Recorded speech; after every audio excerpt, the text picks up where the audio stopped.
कि परमात्मा ने मुझसे जो कराया वो मैंने किया, मेरा कोई वो उसमें काम नहीं था, मैं करता नहीं, महज साक्षी था, जो हुआ वो हुआ।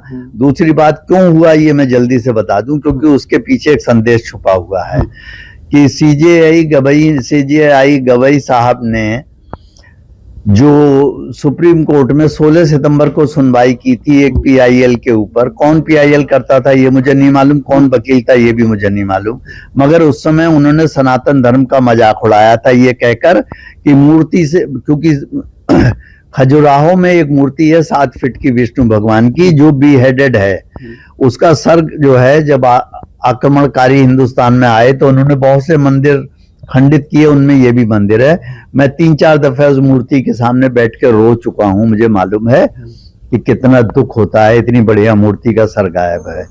उसको रिस्टोर करने के लिए उन्होंने कहा तो सीजेआई गवई ने कहा कि मूर्ति से कहो, अपने भगवान से प्रार्थना करो, तुम तो इतने बड़े भक्त हो भगवान के कि मूर्ति ही कुछ कर ले। तो ये चीजें मुझे मजाक लगी और अन्याय ये लगा कि उन्होंने याचिकाकर्ता की याचिका पे कोई ऑर्डर नहीं किया, खारिज कर दिया। फिर बाद में अगले दिन कुछ स्टेटमेंट दिया, उस बात को खत्म करने की कोशिश की, हम वो भी मान गए। लेकिन अभी 3 दिन पहले उन्होंने फिर से मॉरिशस में ये कह दिया कि बुलडोजर से देश नहीं चलेगा। आप सबको मालूम है बुलडोजर कहाँ चल रहा है, क्यों चल रहा है। मैं बरेली का रहने वाला हूँ, बरेली में ही पैदा हुआ, बरेली में ही पढ़ाई की, बरेली में ही बड़ा हुआ।